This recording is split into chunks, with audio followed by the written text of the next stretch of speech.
एक 70 साल पुराना सपना अब हकीकत बन रहा है। और यकीन मानिए, ये भारत के एनर्जी के पूरे सीन को हमेशा के लिए बदलने वाला है। ये एक ऐसी कहानी है जो भारत को एक एनर्जी इंपोर्टर से एक ग्लोबल एनर्जी सुपर पावर बना सकती है।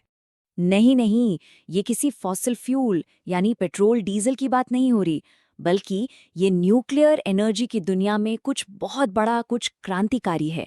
ये एक ऐसी कामयाबी है जो भारत को विदेशी ऊर्जा स्रोतों पर जो हमारी निर्भरता है उससे आज़ाद कर सकती है। सुनने में थोड़ा अजीब लगता है ना? जैसे कोई जादू हो। पर यही तो इस टेक्नोलॉजी की सबसे खास बात है। चलिए समझते हैं कि ये जो नामुमकिन सा दिखने वाला काम है वो असल में होता कैसे है। आइए इस सपने के पीछे की वजह को समझते हैं। ये सिर्फ एक टेक्निकल अचीवमेंट नहीं है, बल्कि ये भारत के सबसे बड़े चैलेंजेस में से एक का जवाब है। और वो चैलेंज है एनर्जी सिक्योरिटी। देखिए, भारत अपनी एनर्जी की ज़रूरतों के लिए इंपोर्टेड क्रूड ऑयल और यूरेनियम पर बहुत ज़्यादा निर्भर है। इसका मतलब साफ है, जब भी दुनिया में कोई संकट आता है, तेल के दाम बढ़ते हैं, तो इसका सीधा असर हम पर पड़ता है। अब जरा इन आंकड़ों को देखिए। भारत को हर साल लगभग 18,000 टन यूरेनियम की जरूरत है, लेकिन हमारा घरेलू उत्पादन महज 500 टन है। आप सोच सकते हैं कि ये गैप कितना बड़ा है। इसीलिए एक नए फ्यूल सोर्स की तलाश कोई लग्जरी नहीं, बल्कि एक स्ट्रैटेजिक जरूरत है। इस मुश्किल का हल दशकों पहले ही सोच लिया गया था। भारत के परमाणु कार्यक्रम के जनक डॉक्टर होमी जहांगीर भाभा ने एक दूरदर्शी सपना देखा था। एक ऐसा भविष्य जहां भारत अपनी एनर्जी के लिए दूसरों पर निर्भर नहीं, बल्कि अपने ही देश में मौजूद विशाल संसाधनों का इस्तेमाल करेगा। और वो विशाल संसाधन है थोरियम। ये आंकड़ा देखिए, दुनिया भर में जितना भी थोरियम मौजूद है, उसका 25% हिस्सा अकेले भारत में है। सोचिए, 1/4। ये वो खजाना है जो देश के एनर्जी फ्यूचर को पूरी तरह से बदल सकता है। तो सवाल ये है कि इस विशाल भंडार का इस्तेमाल होगा कैसे? इसके पीछे एक बहुत ही जीनियस 3 स्टेज मास्टर प्लान है।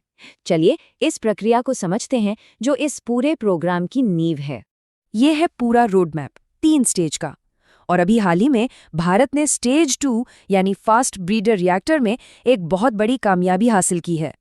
ये एक जबरदस्त उपलब्धि है जो हमें थोरियम इस्तेमाल करने के हमारे आखिरी लक्ष्य के और भी करीब ले आई है। रूस के बाद ये क्षमता हासिल करने वाला भारत दुनिया का सिर्फ दूसरा देश बन गया है। अच्छा, इसे समझने के लिए एक आसान सा उदाहरण लेते हैं। फिसाइल मटेरियल को आप एक माचिस की तीली समझिए। ये आसानी से आग पकड़ लेती है और खुद ब खुद जलती रहती है, जिससे एक चेन रिएक्शन शुरू हो जाता है। ये न्यूक्लियर रिएक्टर्स का प्राइमरी फ्यूल है। वहीं दूसरी तरफ है फर्टाइल मटेरियल। इसे आप एक लकड़ी का लट्ठा समझिए। ये अपने आप आग नहीं पकड़ता, लेकिन जब इसे माचिस की तीली यानी फिसाइल मटेरियल की गर्मी मिलती है, तो ये भी जलने लायक फ्यूल में बदल सकता है। थोरियम एक फर्टाइल मटेरियल है। तो ये ब्रीडर रिएक्टर असल में जादू करता कैसे है? देखिए, बीच में हमारा फिसाइल कोर यानी प्लूटोनियम जल रहा है।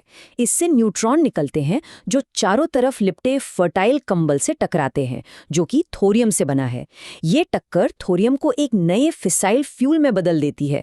मतलब रिएक्टर जितना फ्यूल जला रहा है, उससे ज्यादा बना रहा है। तो ये काम कैसे करता है ये तो समझ आ गया, लेकिन सवाल ये है कि थोरियम ही क्यों? चलिए अब इसके उन अनोखे गुणों को देखते हैं जो इसे न सिर्फ भारत के लिए बल्कि पूरी दुनिया के लिए एक ज्यादा सुरक्षित और बेहतर न्यूक्लियर फ्यूल बनाते हैं। इस टेबल में फर्क बिल्कुल साफ है। थोरियम भारत में बहुत ज्यादा मात्रा में है, जबकि यूरेनियम बहुत कम। लेकिन असली गेम चेंजर है आखिरी पॉइंट। थोरियम से हथियार बनाने की क्षमता लगभग ना के बराबर है, जो इसे शांतिपूर्ण एनर्जी प्रोडक्शन के लिए एक आदर्श विकल्प बनाता है। और देखिए, सबसे बड़ी और ज़रूरी बात यही है कि थोरियम से परमाणु हथियार नहीं बनाए जा सकते। ये टेक्नोलॉजी कुदरती तौर पर ही शांतिपूर्ण सिविलियन एनर्जी बनाने के लिए बनी है। जो डॉक्टर भाभा का सपना था, उसे ये साकार करती है। तो इस पूरी साइंस का, इस टेक्नोलॉजी का असल दुनिया में क्या मतलब है? भारत की ग्लोबल स्टैंडिंग पर इसका क्या असर पड़ेगा? ये सिर्फ बिजली बनाने से कहीं ज़्यादा बड़ी बात है। ये सफ़र कोई 1-2 साल का नहीं है।